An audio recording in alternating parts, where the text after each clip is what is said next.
Muhammadun huwa ibnu Maliki Ahmadu Rabillah khairu maliki Musalliyan ala nabi Mustafa wa alihi musta'amilina syarafa.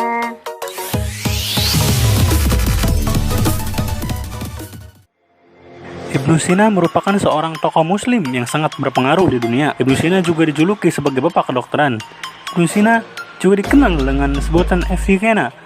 Ibnu Sina lahir pada tahun 370 Hijriah atau 980 Masehi di Avicenna, yaitu salah satu daerah di Uzbekistan. Ibnu Sina memiliki nama lengkap Abu Ali Al-Husain bin Abdullah bin Hasan Ali bin Sina. Ibnu Sina sendiri wafat di Hamadan yang merupakan kota di barat laut Iran pada tahun 428 Hijriah atau 1037 Masehi. Fakta Ibnu Sina. Fakta yang pertama, yaitu memiliki minat belajar tinggi sejak masih kecil. Keluarga besar Ibnu Sina umumnya bekerja pada pemerintahan di masa itu, termasuk ayah Ibnu Sina.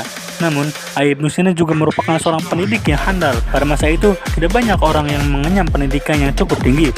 Namun, Ibnu Sina sudah sangat rajin belajar pada masa itu. Ibnu Sina kecil belajar Al-Quran dan sastra dari ayahnya. Bahkan, ayah Ibnu Sina mendatangkan guru Al-Quran supaya Ibnu Sina dapat belajar lebih dalam mengenai Al-Quran.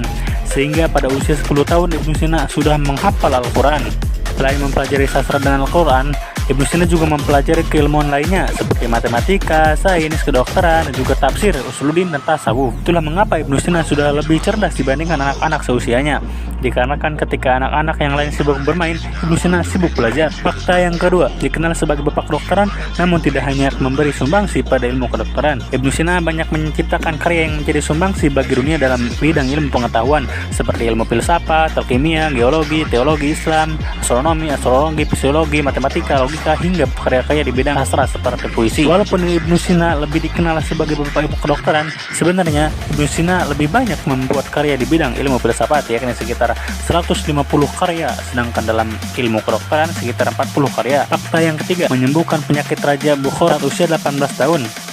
Pada saat usia Ibnu Sina menginjak 18 tahun, dirinya mampu menyembuhkan penyakit yang diderita oleh sang raja, yang pada saat itu tidak ada satupun dokter yang mampu menyembuhkannya. Namun Ibnu Sina mampu. Setelah Ibnu Sina mampu mengobati sang raja, hubungan antara keduanya menjadi sangat dekat. Sang raja yang memiliki perpustakaan dengan koleksi buku yang sangat lengkap, kemudian memberikan izin kepada Ibnu Sina untuk dapat mengunjunginya dengan mudah, sehingga Ibnu Sina dapat memperluas wawasannya terhadap berbagai bidang. Mendapat gelar pada bidang filsafat, Ibnu Sina mendapat gelar Asy-Syaikh Ar-Rais yang berarti guru para raja. Karena di bidang filsafat, Ibnu Sina memiliki cara pikir mengenai keagamaan yang sangat mendalam, sehingga sangat berpengaruh terhadap cara pandang filsafat. Salah satu pemikiran Ibnu Sina yaitu meyakini bahwa alam diciptakan secara emanasi, yang maksudnya mancar dari Tuhan. Ibnu Sina juga mengemukakan pemikiran filsafatnya tentang jiwa atau an-nafs, serta tentang kenabian. Ibnu Sina berpendapat bahwa Nabi merupakan manusia terunggul dan Nabi merupakan pilihan Tuhan. Itulah mengapa ajaran yang dibawa oleh Nabi haruslah menjadi pedoman. Fakta yang kelima, yaitu menciptakan karya yang berkontribusi besar di bidang kedokteran. Karya Ibnu Sina dalam ilmu kedokteran yaitu kitab Al-Qanun fi Al-Tib. Kitab ini memiliki beberapa pokok bahasan.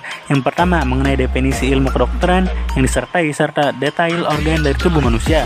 Yang kedua, menjelaskan tentang jenis-jenis obat dan berbagai hal yang berkaitan dengan obat-obatan. Dan pembahasan yang ketiga, mengenai penyakit yang diderita oleh penduduk Khawarizmiyah, yang di dalamnya dijelaskan mengenai sebab, gejala, dan serta mengobati penyakit tersebut. Pada pembahasan keempat, menjelaskan tentang beberapa jenis penyakit yang masih ada hingga saat ini. Dan pada pokok pembahasan kelima, yaitu menjelaskan mengenai obat dan cara menyeraciknya.